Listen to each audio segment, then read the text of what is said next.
Hello everyone, कैसे आप सभी लोग। कलेक्शन एजुकेशन में आपका स्वागत है। आज की क्लास में हम लोग पढ़ेंगे पुष्पी पादपों में लैंगिक जनन। जैसा कि हम लोगों ने इस चैप्टर को, बायोलॉजी का जो ये चैप्टर है, चैप्टर 1 है, क्लास 12 की बायोलॉजी का जो चैप्टर 1 है पुष्पी पादपों में लैंगिक जनन, इसके हम लोग जैसे पार्ट 1 में पिछली क्लास में हम लोगों ने पढ़ा था, इसके इंट्रोडक्शन के बारे में हम लोगों ने कुछ डिटेल से कुछ बातें की थी। तो आज की क्लास में हम लोग उसी का थोड़ा सा बेसिकली और समझेंगे। तो हम लोग समझते हैं, ये है एक पुष्प की संरचना जो आप लोग देख रहे हैं, ये एक पुष्प की संरचना है।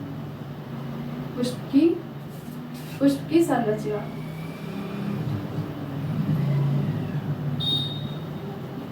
ये एक पुष्प की संरचना है। इसे आप लोग इसको एक अलग से बनाइएगा और यहाँ पे एक मिडिल हेडिंग बनाइएगा और उसी में बीचों बीच में लिखिएगा, मिडिल में बिल्कुल लिखिएगा कि पुष्प की संरचना। जैसे यहाँ पे जगह नहीं थी तो हम लोगों ने थोड़ा ऐसे कर दिया है, तो आप लोग समझ लीजिएगा। तो हम लोग ने चैप्टर के बारे में पहले पढ़ा था पुष्पी पादप। तो पुष्पी पादप क्या है कि जिन पौधों में पुष्प पाए जाते हैं वो पुष्पी पादप होते हैं। और लैंगिक जनन पढ़ा था कि जिसमें नर युग्मक और मादा युग्मक दोनों होते हैं, वो ही लैंगिक जनन उसी में होता है। और हम लोगों ने पढ़ा था कि जनन कितने प्रकार के होते हैं। हमने 2 प्रकार के जनन पढ़े थे, लैंगिक जनन और अलैंगिक जनन। और हमने कुछ आवृत बीजी पौधे के बारे में बात की थी जिनके ऊपर आवरण पाया जाता है, वो आवरण नहीं होते। ठीक है, तो आवृत बीजी पौधे में हम लोग समझेंगे। सबसे पहले आवृत बीजी क्या है। आवृत बीजी पौधों में पुष्प ही लैंगिक जनन, जो मतलब कि आवृत बीजी पौधे होते हैं उन्हीं में ही लैंगिक जनन का कार्य करता है। जो पुष्प है, उसमें जो आवृत बीजी पौधे में जो पुष्प है वही लैंगिक जनन का कार्य करता है, वही सेक्सुअल रिप्रोडक्शन का काम करता है। तो क्योंकि इनमें कौन सा जनन पाया जाता है, लैंगिक जनन। जो इसमें पाया जाता है उसमें लैंगिक अंग पाए जाते हैं। तो ये कितने प्रकार के होते हैं यहाँ पर हम लोग समझेंगे कि यहाँ पर जो पुष्प की संरचना है वो उसी के यहाँ पे कुछ प्रकार लिखे हुए हैं जो पुष्प की संरचना से रिलेटेड है। वो यहाँ पे लिखा है बाह्य दल पुष्प, पुमंग और जायाम।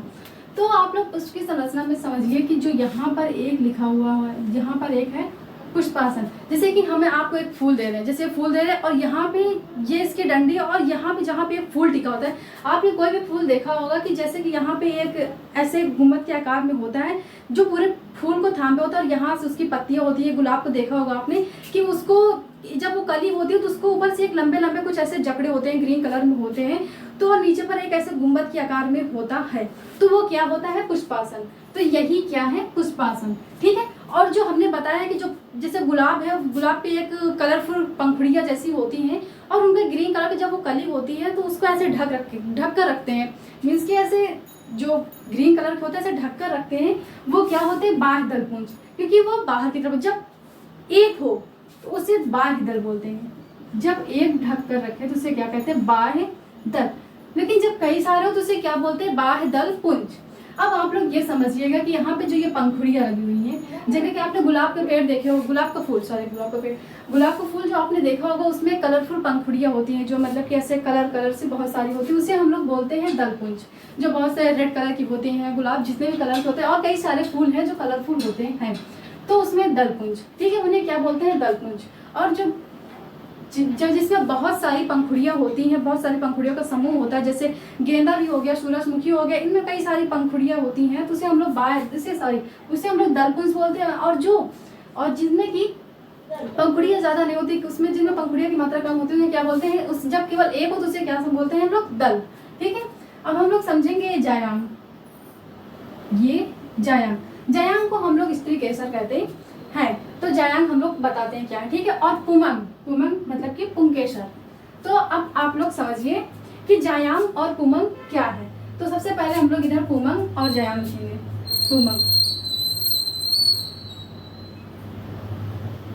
पुमंग से आप लोग ये समझ सकते हैं कि जो पुष्प के नर भाग होता है, जो आप लोग समझ सकते हैं, जैसे पुमंग मतलब पुमंग पुरुष।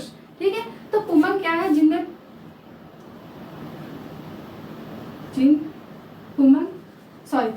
पुष्प के नर भाग को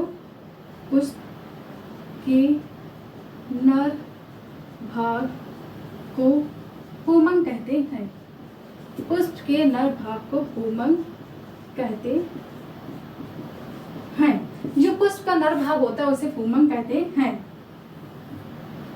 और पुमंग को हम लोग क्या बोलते हैं, पुमंग को आप समझते हैं, पुमंग को हम लोग और किस नाम जानते हैं, पुंकेसर। कौन सा, पुंकेसर। और जो जायाम है, पुष्प के मादा भाग को, पुष्प के मादा भाग को जायांग कहते हैं, जायांग कहते हैं। पुंगंग को पुंकेसर, पुंगंग की इकाई पुंकेसर है और जायांग की इकाई स्त्री केसर है। जायांग की जो इकाई है वो स्त्री केसर है। तो पुंगंग की इकाई क्या है? पुंकेसर, और जायांग की इकाई क्या है? स्त्री केसर। तो हम लोगों ने यहाँ पे समझा था। अब आप लोग समझ गए होंगे कि पुंगंग क्या है। जो पुरुष का, जो पुष्प का नर भाग होता है वो पुंगंग होता है, और जो पुष्प का स्त्री का जो पुंगंग जो ये जायांग होता है वो एक स्त्री केसर होता है, वह एक मादा का भाग होता है। ठीक, जो पुष्प का है वो मादा भाग का होता है। ठीक है, तो हम लोगों ने बस समझा इतना कि आवृतबीजी पौधे, आवृतबीजी पौधों में पुष्प ही लैंगिक जनन, मतलब कि जो पुष्प है वो ही सेक्सुअल रिप्रोडक्शन का कार्य करता है। और क्योंकि इनमें लैंगिक अंग पाए जाते हैं। ठीक है, क्योंकि इसमें कौन से अंग पाए जाते हैं? लैंगिक अंग। जैसे बाह्य दल, अब आप लोग पुष्प की संरचना के ये कुछ पार्ट पढ़िए। जैसे बाह्य दल पुंज था, दल पुंज था, पुंगंग, कैलेक्स, कैरोला, एंड्रोसियम और जाइनोसियम। ठीक है, अब यहाँ पे हम लोग पढ़ेंगे, जहाँ पे हम लोगों ने पढ़ा था पुष्प की संरचना, जो पंखुड़ी हम लोगों ने बताई थी कलर होती है, उन्हें हम लोग दल पुंज बोलते हैं। और जो इसे होता है इसे हम लोग पुंगंग बोलते हैं, इसे जायांग बोलते हैं, इसे पुष्पासन बोलते हैं। पुष्पासन जो हमने बताया कि जिसके ऊपर जैसे एक ये पतली डंडी गई है पेड़ की, और जैसे ये एक पेड़ है। ठीक है, और पेड़ का ये एक कली है, यहाँ से एक कली निकल रही है, तो थोड़ी डंडी होगी, फिर वहाँ पे एक ऐसे गुंबद जैसा होगा, फिर यहाँ कली होगी, फिर उसको ऐसे ऐसे ढक कर रखते हैं। कई सारे वो ऐसे ग्रीन कलर से जो से ढक कर रखते हैं कली को। तो जो ये वाला भाग होता है इसे ही हम लोग पुष्पासन बोलते हैं, और जो उन्हें ढक करके रखते हैं वो क्या होते हैं? बाह्य दल पुंज। तो हम लोग पुष्प में पुष्प सबसे पहले समझ लीजिए, पुष्प होता क्या है। ठीक है, आप लोग पुष्प यहाँ समझिए, पुष्प होता क्या है। ठीक है, पुष्प सबसे पहले यह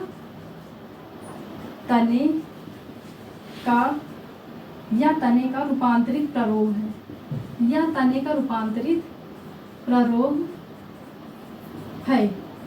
ठीक है, और जो दूसरा नंबर है पौधे का जनान अंग है, पौधे का जनान अंग है। तो हम लोग समझे पहले पढ़ेंगे, जैसे कोई बीज है, हम लोगों ने कोई बीज लगाया और ये इसका ऊपर का हिस्सा होता है उसे बोलते हैं प्रांकुर, और नीचे के हिस्से को हम लोग बोलते हैं मूलांकुर। प्रांकुर और मूलांकुर। जब यही बीज पेड़ के आकार में बढ़ेगा, जब ये बीज पेड़ के आकार में बढ़ेगा तो यहाँ पे नीचे ऐसे रूट्स मीन्स की जड़। ठीक है, और जब यही पेड़ यहाँ से आगे बढ़ेगा तो ये यहाँ से ऐसे पेड़, फिर यहाँ से इनकी पत्तियाँ, फिर यहाँ पे फूल, यहाँ पे फूल होगा, एक फल होगा। ठीक है, मतलब कि पहले तना, फिर ऐसे ही इनको, इसे ही हम लोग क्या बोलते हैं? पुष्प की संरचना। ठीक है, तो हम लोगों ने समझ लिया कि यहाँ तक। तो हम लोग आज की क्लास में नए पढ़ेंगे, फिर जो अगली क्लास होगी उसमें पार्ट 3 में हम इसी के बारे में और आगे पढ़ेंगे।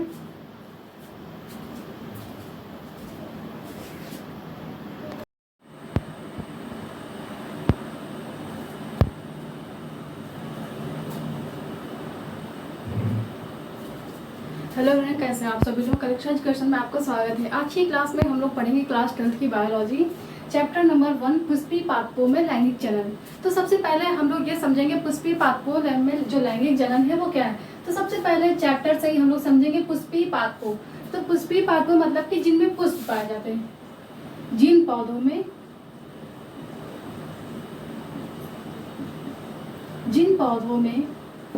पुष्प पाए जाते हैं,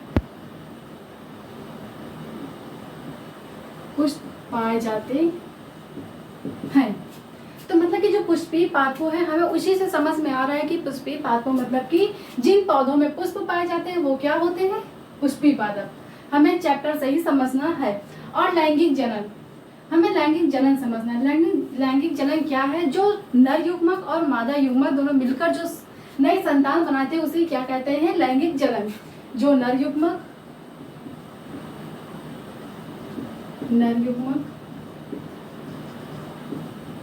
और मादा युग्मक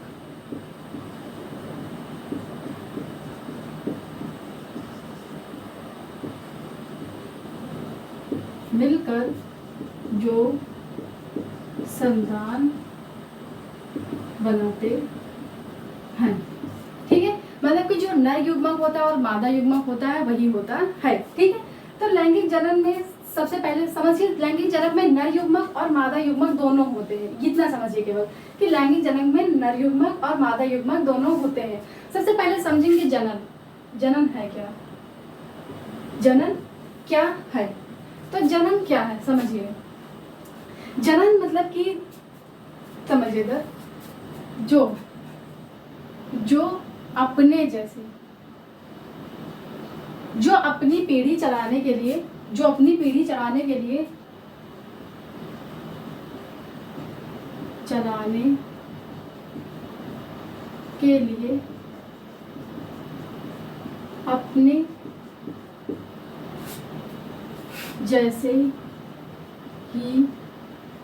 अपने जैसे ही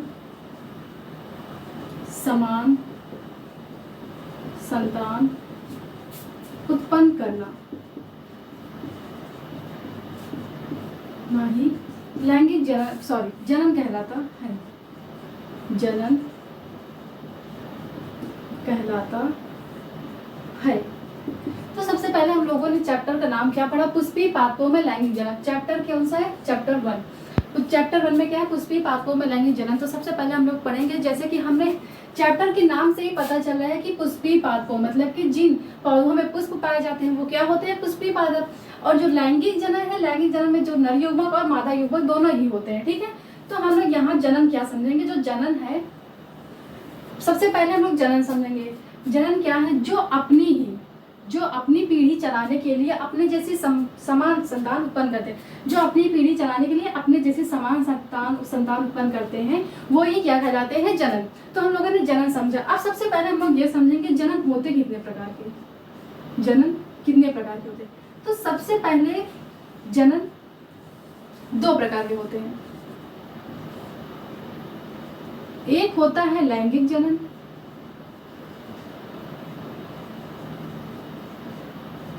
और एक क्या होता है? अलैंगिक जनन।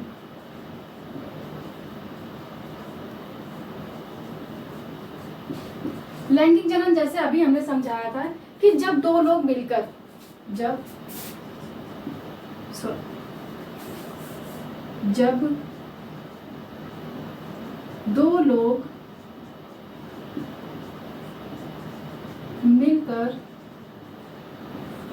समान संतान उत्पन्न करते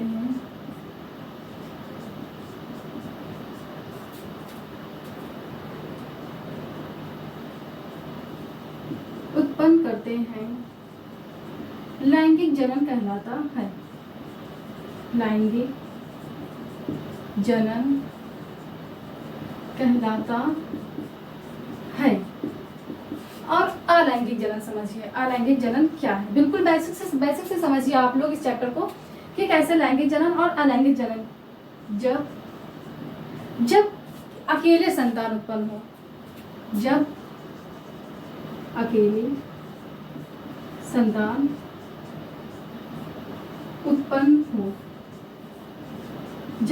संतान उत्पन्न हो, वो क्या होता है? अलैंगिक जनन। मतलब कि जो बिना निषेचन, जो बिना नर युग्मक, जिसमें कोई युग्मक ना हो, उत्पन्न हो। समझिए, जो अकेले संतान उत्पन्न हो जिसमें निषेचन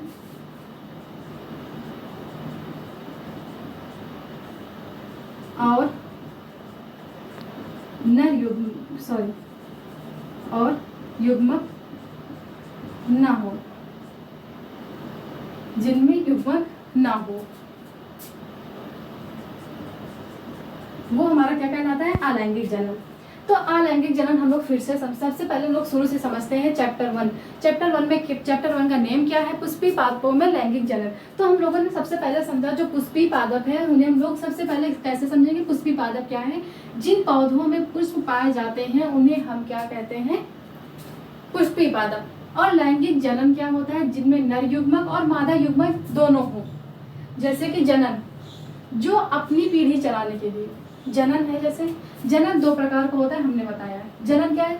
जो अपनी पीढ़ी चलाने के लिए, जैसे अपनी कोई पीढ़ी चलाने के लिए, जैसे कि हम लोगों की पीढ़ी से पहले दादा थे, फिर हमारे पापा हैं, फिर हमारे जैसे मेरा भाई है, फिर उसके भी लड़के होंगे। इसी तरह जो अपनी पीढ़ी चलाने के लिए अपने जैसी ही समान संतान उत्पन्न करते हैं, उन्हें उसे हम क्या कहते हैं, जनन। अब जनन दो प्रकार के होते हैं। जो जनन होता है वो दो प्रकार के होते हैं, एक होता है लैंगिक जनन और दूसरा होता है अलैंगिक जनन। तो लैंगिक जनन सबसे पहले हम लोग समझेंगे जब दो लोग मिलकर, मतलब कि जब दो लोग जिसमें नर युग्मक और मादा युग्मक दोनों हो, तभी हम लोग अपनी जैसी, मतलब कि जब दो लोग मिलकर मतलब कि एक नर युग्मक और एक मादा युग्मक, जब दो लोग मिलकर नर युग्मक और मादा युग्मक समान संतान उत्पन्न करते हैं, वो ही क्या कहलाता है, लैंगिक जनन। और अलैंगिक जनन जब अकेले संतान उत्पन्न हो जिसमें निषेचन और युग्मक ना हो, वो क्या कहलाता है, अलैंगिक जनन, जिसमें ना ही निषेचन होगा और ना ही युग्मक हो। ठीक है, अब हम लोग समझेंगे आवृतबीजी पादप। एक होता है आवृतबीजी पादप, तो हम लोग आवृतबीजी पादप समझेंगे। आवृतबीजी पादप, तो भी आज की क्लास में हम लोग केवल इसका इंट्रोडक्शन ही पढ़ेंगे, और जब हमारी अगली क्लास होगी तो उसमें हम पूरा डीपली से एक चैप्टर पढ़ेंगे। अभी इसका हम पूरे बेसिक से समझेंगे कि कैसे क्या होता है, कि जैसे पुष्पी पादप का मतलब क्या है, लैंगिक जनन का मतलब क्या है, जनन कितने प्रकार के होते हैं, और नर युग्मक क्या है, मादा युग्मक क्या है, हम लोग ये सब अभी बेसिक क्लास में पढ़ेंगे। फिर अभी हम लोग जब हमारी दूसरी क्लास होगी, जो हमारी जो पार्ट 2 की क्लास होगी, उसमें हम लोग पढ़ेंगे ये कि चैप्टर का एक एक हेडिंग और आवृतबीजी पौधे सब इसी के बारे में पूरा फिर हम लोग डीपली पढ़ेंगे। ठीक है, तो हम लोग आवृतबीजी पादप समझते हैं। सबसे पहले आवृतबीजी पादप मतलब कि जैसे सीड्स, जैसे कोई बीज है, ठीक, जिसमें आवरण ना हो, जिसमें क्या हो, ऐसा बीज जिसमें आवरण ना हो, जिसमें आवरण ना हो, ऐसा बीज जिसमें आवरण ना हो, वो ही क्या होते हैं, आवृतबीजी पादप। और आवृतबीजी पादप में पुष्प पाए जाते हैं। जिन पौधों में आवृतबीजी पौधों में क्या पाए जाते हैं, इनमें क्या पाया जाता है, इनमें पुष्प पाए जाते हैं, इनमें पुष्प पाए जाते हैं। और दूसरा नंबर, इनमें कौन सा जनन होता है, इसमें लैंगिक जनन होता है, इनमें लैंगिक जनन होता है, इनमें लैंगिक जनन होता है। ठीक है, तो हम लोग एक बार इसको फिर से समझ लेते हैं कि कैसे क्या है। तो सबसे पहले चैप्टर 1 है जिसका नेम है पुष्पी पादपों में लैंगिक जनन। आप समझिए, पुष्पी पादप का मतलब होता है जिन पौधों में पुष्प पाए जाते हैं, जिन पौधों में पुष्प पाए जाते हैं वो पुष्पी पादप होते हैं। और लैंगिक जनन, चैप्टर का मीन समझिए सबसे पहले आप लोग। जो पुष्पी पादप है इसका मतलब जिन पौधों में पुष्प पाए जाते हैं। और लैंगिक जनन मतलब क्या, जो जिसमें नर युग्मक और मादा युग्मक दोनों होते हैं। ये इतना, जिसमें नर युग्मक और मादा युग्मक दोनों होते हैं। अब सबसे पहले हम लोगों ने लैंगिक जनन पढ़ा है, तो सबसे पहले हम लोग जनन के बारे में पढ़ेंगे कि जनन है क्या।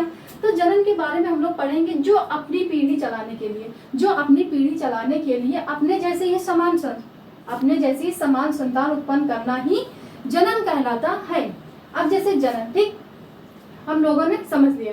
अब हम लोग समझेंगे जनन कितने प्रकार के होते हैं। अब हम लोग ये समझेंगे, तो जनन हमने बताया कि 2 प्रकार के होते हैं, एक है लैंगिक जनन और दूसरा है अलैंगिक जनन। और जो लैंगिक जनन है, जब दो लोग मिलकर समान संतान, मतलब कि 2 लोग कौन से होंगे, एक नर युग्मक और दूसरा मादा युग्मक, अपने जैसे ही समान संतान उत्पन्न करते हैं, वही क्या कहलाते हैं, लैंगिक जनन। और जो अलैंगिक जनन है, जब अकेले संतान उत्पन्न हो, जिसमें निषेचन ना हो और ना ही कोई युग्मक हो, तो वो क्या कहलाता है, अलैंगिक जनन। और जैसे हमने बताया कि आवृतबीजी पादप, तो आवृतबीजी पादप देखिए इस चैप्टर का 1 नंबर 1 बढ़िया होता है, आवृतबीजी पादप, ऐसा बीज जिसमें आवरण ना हो, ठीक है, और इनमें क्या पाए जाते हैं, पुष्प, ठीक है, और इसमें कौन सा जनन होता है, लैंगिक जनन। तो गाइस हम लोग आज की क्लास में इतना ही पढ़ेंगे। फिर जो अगली क्लास होगी हम लोग की, उसमें हम लोग इस चैप्टर के बारे में डीपली पढ़ेंगे, और एक जो पुष्प की संरचना है ये सारी क्लास में हम लोग पढ़ेंगे, और फिर जो पुष्प की संरचना के जो सारे हैं हम उसके पार्ट्स के बारे में भी पढ़ेंगे। तो गाइस आज की क्लास में इतना ही, हम लोग मिलते हैं अगली क्लास में।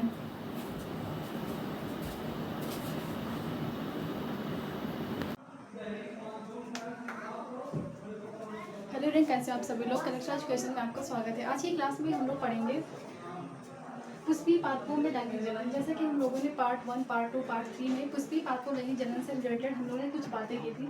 इसी तरह हम लोग पुष्पी पादपों में हम लोगों ने पढ़ा था कि जो पुष्पी पादप होते हैं, जिन पौधों में पुष्प पाए जाते हैं, उन्हें हम लोग पुष्पी पादप कहते हैं। और जो लैंगिक जनन होता है, इसका मतलब कि जिसमें नर युग्मक और मादा युग्मक दोनों हो, उसे ही हम लोग लैंगिक जनन कहते हैं। ठीक है, तो हम लोग समझेंगे आज नर जनन अंग मीन्स पुमंग, जिसे हम लोग पुंकेसर भी कहते हैं। इसकी इकाई क्या है? पुंकेसर। तो हम लोगों ने जैसे पिछली क्लास में पढ़ा था पुष्प। पुष्प कितने प्रकार के होते हैं? हम लोगों ने 2 प्रकार के पुष्प पढ़े थे। पहला था एकलिंगी,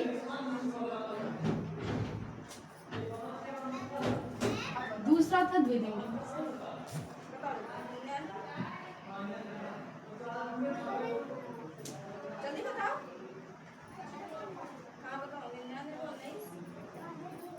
एक था एकलिंगी, दूसरा था द्विलिंगी।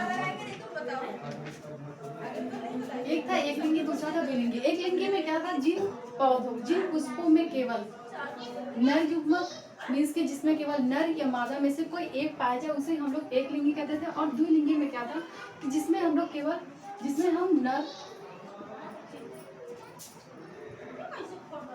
और मादा दोनों ही प्रेजेंट हो। इसमें क्या था? या फिर नर प्रेजेंट हो या फिर मादा, उसमें से केवल एक ही कोई प्रेजेंट होगा। और हम लोगों ने पुष्प में पढ़ा था बाह्य दलपुंज, दलपुंज, पुमंग और जयान। तो बाह्य दलपुंज में जो हम लोगों ने पढ़ा था बाह्य दलपुंज क्या था? जैसे कोई पुष्प है, पुष्प के बाहर की जो ये पत्तियां होती हैं, उन्हें हम लोग क्या कहते हैं? बाह्य दलपुंज। ठीक है, और बाह्य दलपुंज के बाद एक जो ऐसे कोष्ठक टाइप में बना होता है, जिसे हम लोग पुष्पासन कहते हैं। पुष्पासन, ठीक है। और जो ऐसे से यहाँ पर बने होते हैं, इसे हम लोग बोलते हैं पुमंग। और यहाँ पे इसको बोलते हैं जायाम। ठीक है, और जो यहाँ पे पंखुड़ी बनी होती है, इसे हम लोग बोलते हैं दलपुंज। दलपुंज कैसा दिखता है? जैसे कोई पेड़, जैसे कोई फ्लावर है, और फ्लावर की जो कलरफुल पत्तियां होती हैं, जो कलरफुल पंखुड़ी होती है, एक तरीके से पंखुड़ी, सॉरी, जो कलरफुल पंखुड़ी होती है, उन्हें हम लोग बोलते हैं दलपुंज। जब पत्ती की मात्रा एक हो, फूल पंखुड़ी की मात्रा एक हो, तो उसे हम लोग दल बोलेंगे। ठीक है, तो हमने बताया था बाह्य दलपुंज की इकाई बाह्य दल होती है, और जो दलपुंज की इकाई है वो दल होती है, और पुमंग की इकाई पुंकेसर, और पुष्पासन की इकाई जायन की इकाई स्त्री केसर होती है। तो हम लोग आज पढ़ेंगे नर जनन अंग मीन्स पुमंग, एंड्रोसियम। ठीक है, एंड्रोसियम पुष्प के नर जनन। जो पुष्प है, ठीक है, एक कोई पुष्प है, ये कोई एक पुष्प है, ठीक है, किसी पुष्प के नर जनन भाग, जो कोई पुष्प है उसके नर जनन भाग को क्या कहते हैं? पुंकेसर। पुंकेसर के 2 भाग होते हैं, परागकोश और पूतन। ठीक है, परागकोश एंडर, पूतन फिलामेंट। ठीक है, परागकोश में लग बीजाणु, जो परागकोश में लग बीजाणुधर्मी माइक्रोस्पोरेंजिया, ठीक है, पाई जाती है। जो इसमें लग बीजाणुधर्मी परागकोश में स्पोरेंजिया लग बीजाणु, माइक्रोस्पोरेंजिया लग बीजाणुधर्मी पाई जाती है। तो जैसे समझिए परागकोश कैसे होते हैं?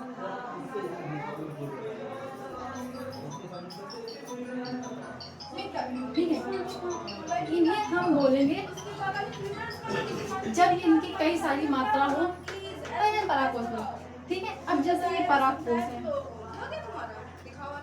ठीक है, ये है परागकोश,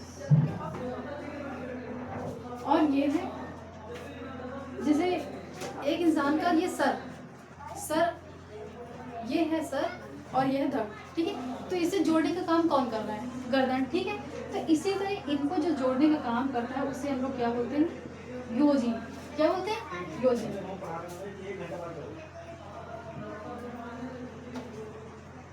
और जो जिसके यहाँ पर होते हैं उसे हम लोग बोलते हैं ग्रंथ। ठीक है, तो परागकोश क्या होता है? अब पहले आप लोग ये समझिए आवृत बीजी कोश, नहीं तो फिर आप लोग परागकोश समझ लीजिए, तभी आप लोग आगे समझ पाएंगे। तो जैसे हम लोगों ने बताया कि ये परागकोश, जैसे हमने आपको बताया कि किसी का सर है और ये किसी का धड़ है। ठीक है, अब सर जो ये पूरा ये है फेस, सर इसको जोड़ने और जो धड़ को जोड़ने का जो काम करता है वो करता है गर्दन। तो इसी तरह जो परागकोश और व्रंत को जो जोड़ने का काम करता है उसे हम लोग बोलते हैं योजी। ठीक है, तो अब हम लोग समझेंगे परागकोश। परागकोश क्या है? सबसे पहला नंबर पुंकेसर। जो पुंकेसर का जो ऊपरी भाग होता है, जैसे हमने बताया था, जो पुंकेसर मीन्स जो यहाँ पे पुमंग था, जिसे हम लोग जिसकी इकाई पुंकेसर थी, क्या थी? पुंकेसर। उसका जो ऊपरी भाग होता है मीन्स ये क्या होता है? परागकोश। तो पुंकेसर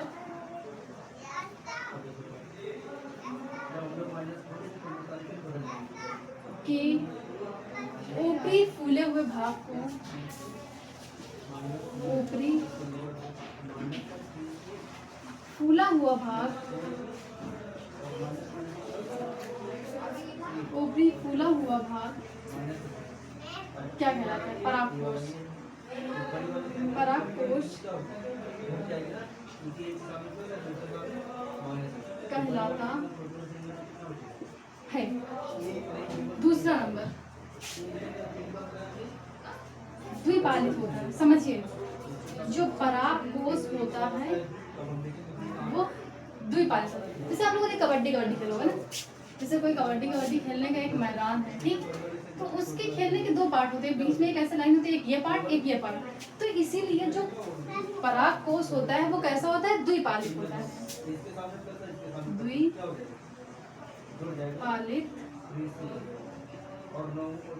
होता है। जो परागकोश है वो द्विपालित होता है। जब उसको हम लोग कट करेंगे तो फिर वो उसके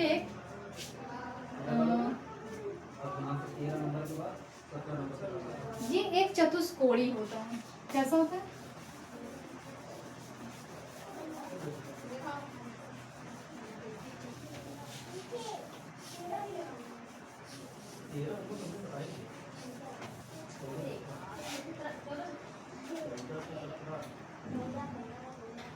चतुष्कोणी होता है।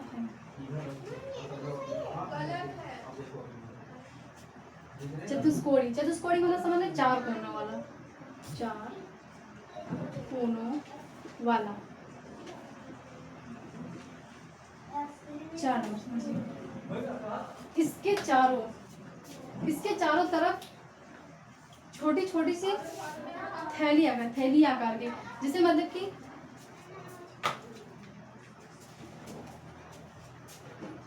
इसके चारों तरफ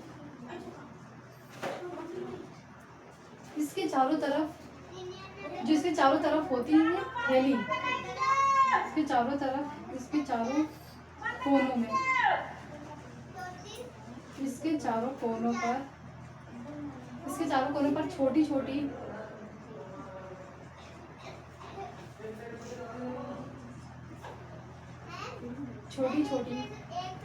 थैली होती है, थैली जिन्हें लग भजा कहते हैं, जिन्हें लग बिजाड़ कहते हैं।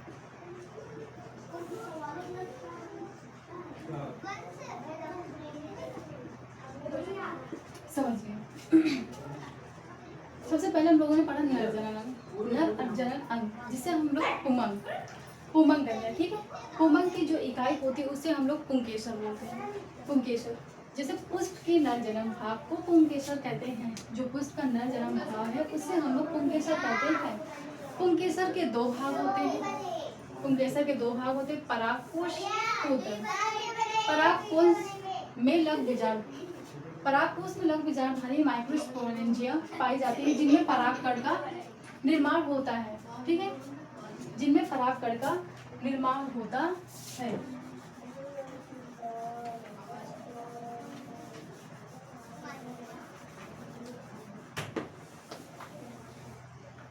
जिनमें परागकण का निर्माण होता है। अब हम लोग समझेंगे आवृतबीजी पुष्प। जो आवृतबीजी पुष्प हमने बताया था कि जिन बीजों के ऊपर आवरण होता है उन्हें हम लोग आवृतबीजी पुष्प कहते हैं। ठीक है, और इनमें कौन सा जन्म होता है? लैंगिक जन्म होता है। ठीक है, पुष्प का परागकोश दो पालियों का बना होता है। दो पालियों का बना हुआ होता है, हमने बताया था, जैसे कि ये द्विपालित होता है। प्रत्येक पाली में दो प्रकोष्ठ मतलब कि जैसे कोई ये पाली है तो उनमें ना दो प्रकोष्ठ होंगे। ठीक है, दो प्रकोष्ठ। चैम्बर्स होते हैं। इन्हें परागपुट, पोलन सैक, लघु बीजाणुधानी माइक्रोस्पोरेंजिया या फिर कहते हैं लघु बीजाणुधानी के अंदर परागकणों। पहले परागपुट था, अब जो परागकण है पॉलन ग्रेन्स का निर्माण होता है, इन्हें पॉलन ग्रेन्स का निर्माण होता है। परागकोश एक चतुर्भुजी, जो परागकोश है ये परागकोश है, ये एक चतुर्भुजी संरचना है।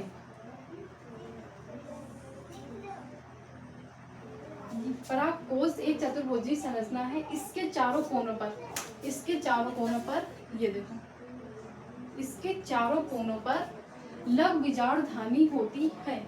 जैसा कि ये परागकोश है और इसके चारों तरफ लघु बीजाणुधानी है। लघु बीजाणुधानी विकसित होकर परागपुट बन जाती है। जो लघु बीजाणुधानी है वो विकसित होकर परागपुट बन जाती है। प्रत्येक परागपुट में अधिक मात्रा में परागकण भर होते हैं। जब ये प्रत्येक परागपुट मतलब कि जो लघु बीजाणुधानी होती है, जब लघु बीजाणुधानी विकसित होकर परागपुट बन जाती है तो प्रत्येक परागपुट में अधिक मात्रा में क्या भर जाते हैं, परागकण। ठीक है, तो हम लोगों ने आज की क्लास में इतना ही पढ़ना है। तो जैसे हमने बताया था कि ये परागकोश के बारे में कि परागकोश पुंकेसर के ऊपरी फूला हुआ भाग होता है, परागकोश कहलाता है। और यह द्विपालिक होता है, चतुष्कोणीय 4 कोनों वाला होता है। और 4 नंबर, इसके चारों कोनों पर छोटी छोटी, जैसे 4 कोनों पर छोटी छोटी थैली के आकार की, जिन्हें हम लोग लघु बीजाणुधानी कहते हैं। ठीक है, तो हम लोग ये बारी फिर से रिवाइज कर लेते हैं कि जैसे हम लोगों ने पढ़ा था। अब हाँ, एक आप लोग अगला टॉपिक हम लोग पढ़ेंगे पुष्प का चक्र। तो हम लोग थोड़ा सा हिंट में पढ़ लेते हैं पुष्प का चक्र है क्या। पुष्प का चक्र,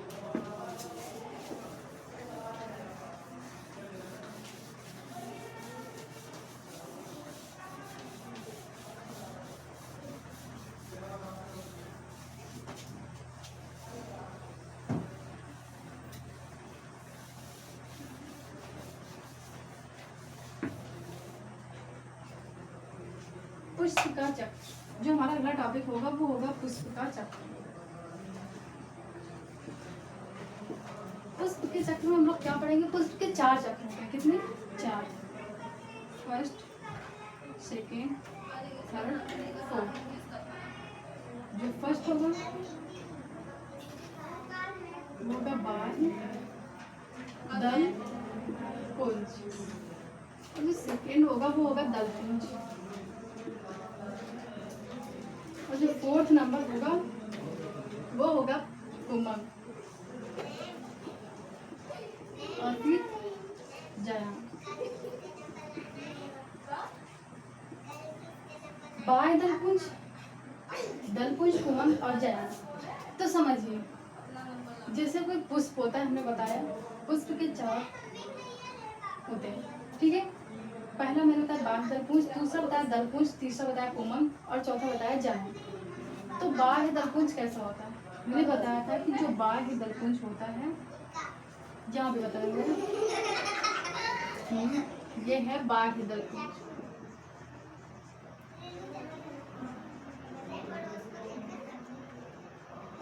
बाह्य दलपुंज, और जो दलपुंज है वो क्या था, फूल की पंखुड़ियाँ, जैसे फूल की पंखुड़ियाँ, ये क्या है, दलपुंज।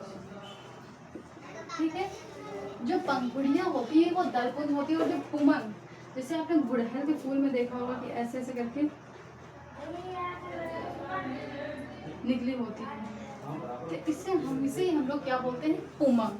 ठीक है, और जो पुमंग है उसके बाद जो यहाँ नीचे का, तो इसे हम लोग क्या बोलते हैं, जयाम। तो हम लोग का नेक्स्ट टॉपिक यही रहेगा, पुष्प का चक्र। तो आज का टॉपिक हमारा इतना ही था कि नर जनन अंग क्या है, पुमंग क्या है, इंड्रोसियम क्या है। तो जैसे कि हम लोगों ने इसका पूरी तरीके से हम लोगों ने इसका रिवीजन कर लिया है, पढ़ाई कर ली इसकी। तो आज की क्लास में